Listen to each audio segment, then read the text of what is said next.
momento nos afectarán, razón por la cual es importante hablar de este tema. Buenas noches, bienvenido. Buenas noches, Paola, muchas gracias. Evidentemente, ya en las últimas semanas se produjo el proceso, bueno, hace meses, pero en las últimas semanas tomó alta visibilidad el proceso electoral en México, que ha dado por ganador al nuevo presidente, vamos a decir, de allá. Y bueno, lo que vamos a hacer es básicamente exponer cuáles han sido las razones, cómo él ha llegado. En primer lugar, él ha sido el equivalente de alcalde hace unos 15 años más o menos atrás. E intentó 3 veces ser presidente, este es su tercer intento. La tercera fue la vencida, podríamos decir. Entonces, él digamos, se ha desenvuelto mucho en los ámbitos públicos y a lo largo de su trayectoria ha mostrado ser uno de los líderes más importantes hasta consagrarse en más importante de la izquierda mexicana. Exacto. Hay varias propuestas de izquierda, pero la más, digamos, convocadora, la que logró la mayor articulación de los grupos de izquierda, de la pluralidad de grupos de izquierda, fue lo que él dirigía básicamente. López Obrador. Antes de que sigamos con el análisis, le propongo que veamos la siguiente información para darle un poco de contexto, saber lo que ha ocurrido en las últimas horas en México. Veamos, por favor. Andrés Manuel López Obrador, candidato de la coalición Juntos Haremos Historia, obtuvo una votación que se ubica entre el 53 y el 53.8%. De este modo, según la estimación a base del conteo rápido, el izquierdista Andrés Manuel López Obrador, de la coalición Juntos Haremos la Historia, se convertirá en el próximo presidente de México por un periodo de 6 años. El presidente saliente, Enrique Peña Nieto, además de felicitar a su sustituto, le aseguró una transición ordenada y eficiente. Hace unos momentos me comuniqué con el ganador de la elección presidencial para expresarle mi felicitación y asegurarle que él y su equipo de trabajo contarán con el apoyo del Gobierno de la República para realizar una transición ordenada y eficiente. El presidente electo aprovechó su primer discurso tras la victoria electoral para reiterar sus planes para los próximos 6 años. Ante todo, llamó a la unidad del pueblo para poder solucionar los problemas que México enfrenta. Llamo a todos los mexicanos a la reconciliación y a poner por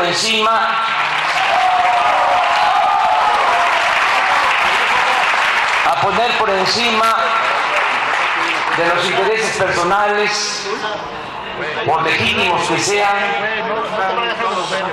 el interés superior, el interés general. Obrador reconoció que el problema principal de México es la inseguridad. Precisó que para combatir la inseguridad, en vez de aplicar la fuerza, luchará contra la pobreza y desigualdad como raíces del problema.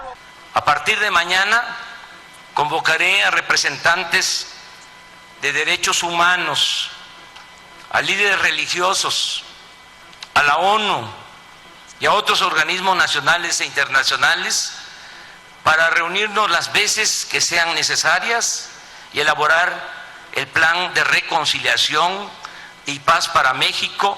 Además, reveló que para lograr la reconciliación en el país, pedirá la ayuda tanto a nivel nacional como internacional. Como afirmó Obrador, por otra parte, aseguró que luchar contra la corrupción y la impunidad será la misión principal de su gobierno. Detalló que como primer paso, los contratos del sector de energía serán revisados para detectar corrupción y anormalidades. Consideró combatible la corrupción, ya que según él, la corrupción no es un fenómeno cultural, sino fruto de una decadencia política. Decadencia política, dice al final de esta nota. ¿Será esto lo que llevó a votar por otra opción a los mexicanos? ¿Hubo una especie de voto castigo que hace hoy presidente a López Obrador? Lo que pasa es que en las décadas pasadas, 2 partidos, el PRI y el PAN, uno de centro, digamos, centro y el otro un poco más al centro, a la centro derecha, se repartieron el poder y eran un sexenio uno, un sexenio el otro, y sobre todo quien dominó básicamente fue el PRI, y después el PAN, que fue alternando en las dos últimas décadas del periodo que estamos viviendo. Entonces, y eso fue generando cierto desencanto en la población por varias razones. Primero, había un problema de corrupción muy fuerte, muy estructural, se podría decir. Y básicamente, ¿cómo se reproducía eso? El partido que ganaba llevaba a su equipo humano, y su equipo humano se instalaba en todos los espacios públicos, desde el gobierno central hasta los gobiernos regionales o locales, y ahí pues básicamente hacían corrupción, o sea, hacían inversiones, había cuoteo, la corrupción se manifestó de muchas maneras, había distribución de puestos, había cuoteos, había sobornos, había hasta métodos más violentos para extraer recursos. Entonces, eso fue con los años y con lo que la gente era víctima, porque además después otro gran problema que vino a pasar es la violencia, la delincuencia, que es otro tema grande, complejo en el tema mexicano. Entonces, todo eso fue enervando a la gente. Y obviamente, en la medida que iban pasando los gobiernos y no habían alternativas para cambiar eso, pues se fue agotando. Es por eso que el nuevo presidente, López Obrador, obviamente intentó, como dije hace un rato, dos periodos ser presidente, no fue, pero fue creciendo, de tal manera que ahora en esta elección arrasó, y arrasó con más del 50%. Entonces es un presidente que llega con mucha legitimidad política, a la vez es un presidente que se podría decir que está en centro izquierda, articulando a los sectores un poco más extremos, un poco más hacia la izquierda y más hacia la derecha, pero básicamente su campo es en este momento la centro izquierda. Eso explicaría que México haya optado por un gobierno de izquierda cuando, por ejemplo, en Sudamérica se van cerrando ya estos ciclos de izquierda en muchos países, ¿verdad? Claro. Lo que pasa es que cuando menos tranquilamente desde, yo diría, de Lázaro Cárdenas, o sea, estamos hablando de 1940, 50, de esos años, de entonces para ahora han sido estos partidos los que han dominado, podemos decir, han sido 60 años que básicamente dominaron dominantemente el PRI y luego el PAN. Y eso quitó el espacio, digamos, para que ellos puedan, proponer otro tipo de alternativas políticas. Ahora, ¿cómo cambiarán las relaciones, por ejemplo, México-Estados Unidos, con un gobierno de otra ideología? Bueno, en este momento han salido en la prensa también, que seguramente lo han debido ver, es que la primera señal que ha dado el presidente norteamericano es que le da la bienvenida y que le gustaría encontrarse muy pronto para poder dialogar sobre futuros espacios de cooperación. Vamos a ver. Por lo pronto, ¿qué es lo que está pasando? En este momento Estados Unidos ha puesto bajo mucha presión a México y México en este momento ya han congelado básicamente las relaciones comerciales y otro tipo de vínculos bilaterales, lo cual me imagino que va a empezar a castigar más a México, porque más o menos el 80% del comercio exterior mexicano está hecho con Estados Unidos. Entonces una recesión, vamos a decir, del vínculo comercial provocaría muchas malas consecuencias para México, y lo más complicado es que México no tiene un plan B para ver qué podría hacer con toda esa gran capacidad de comercio que tienen para poder intercambiar con otros países. Entonces ahí están con un dilema muy serio, y eso obviamente también puede tener repercusiones para México. Si digamos Estados Unidos hace un hielo o bloquea el comercio con México, pues el nuevo gobierno va a verse obligado a tener que negociar una reapertura del comercio exterior, y habría que ver bajo qué condiciones y todo eso. Entonces el tiempo que se viene no es tan fácil para el nuevo gobierno mexicano. Ahora, entre las negociaciones que tendrá que hacer, por un lado, para estos temas bilaterales con sus relaciones con Estados Unidos, también el gobierno tiene tareas pendientes. Ahora López Obrador tendrá que cerrar temas que no pudo hacerlo Peña Nieto, como temas de la violencia, la corrupción que ya hablábamos, los crímenes que se cometen en México. Recordemos el caso de los 43 estudiantes desaparecidos, por ejemplo. Este tipo de tareas las tiene muy difíciles todavía López Obrador. En realidad este es un problema que ha venido afectando a los gobiernos anteriores, que no han podido manejarlo afortunadamente, y que obviamente se le viene encima en pleno al futuro nuevo presidente. Y lo que va a tener que hacer es llevar adelante un programa muy fuerte de, digamos, de plantear un programa amplio, grande, para luchar contra la violencia, vamos a llamarlo en sentido amplio, porque esto hay problemas de corrupción con policías, por ejemplo. Hay problemas de delincuentes que matan digamos, a pagos que hacen distintos actores. Como sicarios. Sicarios. Hay estafas, hay grupos delincuenciales que pelean entre ellos por manejar el mercado de las drogas. La inseguridad. La inseguridad, hay inseguridad ciudadana. Más o menos son 250,000 personas que anualmente son víctimas de distintos flagelos de esta naturaleza y cuyo resultado final es la muerte. O sea, en otras palabras, se podría decir que como 50 personas diariamente son afectadas con esto. Es realmente impresionante lo que ocurre en México, y la tarea que tiene el siguiente presidente va a tenernos en expectativa a todos para saber qué es lo que ocurrirá. ¿Cuál cree usted que va a ser el perfil ya como gobernante de López Obrador? Bueno, yo pienso que López Obrador, y él lo ha dicho ya en las primeras pronunciamientos que él ha estado ofreciendo, va a buscar un diálogo nacional, en el cual va a buscar acuerdos con sectores que están ampliamente necesitados, y él me imagino que irá identificando en este tiempo cuáles son los sectores necesitados, pero ya hay algunas señales. Por ejemplo, va a abrir un diálogo muy importante con sectores populares, ¿no? Me imagino que eso sería para construir una base política, institucional fuerte y social que le permita llevar adelante su programa. Pero además va a tener que negociar con los empresarios. Los empresarios, queramos o no, nos gusta o no nos gusta, generan empleo en el caso mexicano, obviamente con algunos problemas. Por ejemplo, han bajado los niveles salariales por los problemas que se han dado con la economía norteamericana. Entonces ese tipo de problemas van a tener que ser resueltos muy pronto, porque si no se resuelven estos problemas, vienen conflictos sociales. Exacto. ¿Cuáles son las principales propuestas que desarrolló López Obrador dentro de su plan de gobierno, su oferta electoral, llamémoslo así, que usted cree que van a ser las más difíciles de aplicar? Más difíciles de aplicar. Yo pienso que, por ejemplo, un tema complicado va a ser la generación de empleo. Y México necesita una generación de empleo muy importante. Cada año entra un volumen enorme de gente al mercado laboral, muchos sin capacidades formales laborales, otros con mayor entrenamiento, pero el mercado no está pudiendo absorber a toda esta cantidad de gente. Entonces, ¿qué queda a estas personas? O emigrar o empezar a dedicarse, digamos, al subempleo. Y eso puede generar muchos problemas. Ese es un tema complicado. El tema de la delincuencia, violencia, más o menos este umbral de problemas, también es un tema que se tiene que resolver. Hoy en día hay mucha inseguridad ciudadana y los mexicanos están bastante aburridos. Están buscando hasta la misma manera de hacer autodefensa.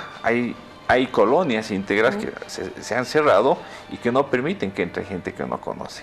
Entonces, hay un problema se están haciendo como pequeños guetos de seguridad, vamos a decir, y sobre todo en áreas populares. Entonces, la gente está muy preocupada y eso se tiene que resolver. Otro problema que va a ser también, otro tema que puede ser también bastante complicado, es el problema de las relaciones con los países vecinos. O sea, en este momento, por ejemplo, Guatemala es un centro de paso de drogas, de delincuentes y otro tipo de cosas, de migrantes que van a buscar un empleo, y eso va a pasar por México. Y México, al final de cuentas, dado que Estados Unidos está poniendo como una muralla a las futuras migraciones, va a tener que absorber esos problemas. Entonces ahí México va a tener otros problemas también. Entonces México tiene que prepararse para una serie de incertidumbres bajo las cuales le permita tener cierto nivel de gobernabilidad. Ahora, su relación México con los países sudamericanos, ¿cambiará en algo? ¿Habrá una mejor relación con Bolivia si hablamos de gobiernos de izquierda? ¿O es que esta izquierda que propone López Obrador no es, digamos así, tan cerrada como la izquierda que se propone en Venezuela, en Bolivia, en otros países? Eso está por verse todavía, no ha habido señales, digamos, fuertes que digan va a ser de esta magnitud. Lo que sí se puede decir que es un gobierno y es un presidente que se declara estar en el campo de la izquierda, pero estamos viendo que en la región hay muchas izquierdas. Hay la izquierda ecuatoriana, hay la izquierda que hay en Bolivia, en fin, hay varios tipos de izquierda y vamos a ver si hay cierta afinidad. Obviamente el campo izquierda puede ser un punto de, digamos, de apertura para poder hacer ciertas alianzas, ciertos diálogos y ciertos entendimientos, pero de ahí a que se construya un campo grande de izquierda como ha sido, digamos, hasta una década atrás, va a ser un poco difícil, porque todos sabemos muy bien que en este momento más bien la corriente está yendo más hacia el centro y a la centro derecha. Ir dejando la izquierda, abandonando estas ideas. Para finalizar, el señor Rocavado, ¿cuál será el futuro de México en las próximas décadas de seguir con un gobierno de este estilo que al parecer no es una izquierda radical? Bueno, primero habrá que ver cómo se manifiesta, o sea, cómo plantean su acomodamiento dentro del sistema político mexicano, cómo este gobierno gestiona varios temas, ¿no? Primero, temas de... en México, por ejemplo, hay mucha asimetría en la distribución de la riqueza. Entonces, hay un tema que hay que resolver. Hay un tema de inseguridad que lo hemos venido mencionando. Hay un tema de relaciones trilaterales, es decir, México, Estados Unidos y Canadá. No nos olvidemos que hay un acuerdo entre estos tres países que ha sido firmado hace ya un par de décadas y que ha hecho que funcione muy bien las economías en estos países. Ha habido un crecimiento muy interesante, alrededor del 5%, lo cual le ha dado cierta estabilidad, ha consolidado ciertos acuerdos comerciales, el TLC, el Tratado de Libre Comercio del NAFTA, que se le llama, de América del Norte, justamente ha permitido que haya una división en los procesos productivos y que funcione muy bien, que se ensamblen coches que empiezan en proceso de alta intensidad de conocimiento en Estados Unidos y son terminados en México y eso se reparte en esos países o van a otros mercados extrarregionales, en fin, todo eso está en este momento en una interrogante por varios elementos. Trump ha cuestionado este problema. Trump dice que no es muy legítimo el actual esquema de libre comercio que tiene con Canadá y con México, entonces ha pedido una revisión, pero no lo va a hacer sino hasta noviembre. ¿Por qué? Porque en este momento va a venir las elecciones de medio término en Estados Unidos, entonces ahorita está dedicando su agenda básicamente a preparar su participación en estos procesos electorales que se van a dar en Estados Unidos. Entre tanto, van a poner una especie de un stand-by, digamos, a todo lo que es el proceso comercial. Y entre tanto vamos a ver cómo reacciona México. Entonces, en ese contexto es que va a llegar el nuevo presidente. Entonces va a ser un desafío muy grande para que pueda entrar. Lo bueno que puede haber, digamos, en todo esto es que es un nuevo presidente. Y eso puede ser un momento de oportunidad para poder diseñar algún esquema que pueda tener perspectiva hacia adelante. Por último, muy breve, por favor, la izquierda de Bolivia, de Venezuela, que son las más radicales, ¿no tienen que alegrarse todavía pensando que México es un aliado? Pues eso veremos todavía. Las definiciones, yo pienso que el interés va a ser digamos, el escenario interno. No creo que esté con muchos ánimos todavía. O sea, es una propuesta que no ha pasado en las últimas décadas. Lo que él tiene que hacer es básicamente consolidar ese proyecto.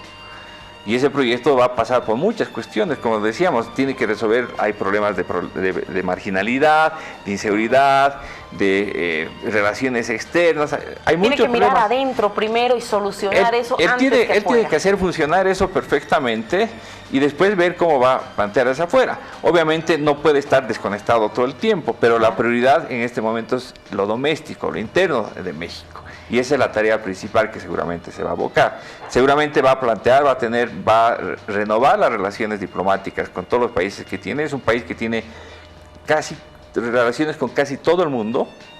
Entonces va a buscar mantener esas relaciones, pero habrá que ver cómo va a ser el centro, cómo va a ser el diseño, digamos, de esa política exterior. No sabemos si va a ser de continuidad o no, ¿no?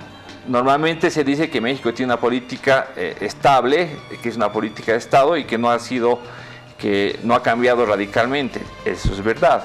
Pero no ha cambiado radicalmente porque había un solo centro político. Ahora ha cambiado esa corriente política. Eso va a influir sobre la política exterior mexicana que viene, es un interrogante. Entonces, eso es lo que vamos a empezar a ver más adelante. Hay muchas cuestiones que quedan con puntos suspensivos todavía y que veremos en el accionar ya a partir del 1 de diciembre de López Obrador, el presidente electo por los mexicanos en la pasada jornada. Señor Rocabado, le quedo muy agradecida por haber disuelto varias de estas dudas y hacer este análisis internacional. Gracias. Encantado, muchas gracias. Que tenga buenas noches. Gracias por habernos visitado. Nosotros vamos a continuar con más, pero antes tengo grandes consejos. Se avecinan nuevamente bajas temperaturas en la sede de gobierno y podemos pasar este invierno de mejor manera, muy abrigados con Bianchi. Oscar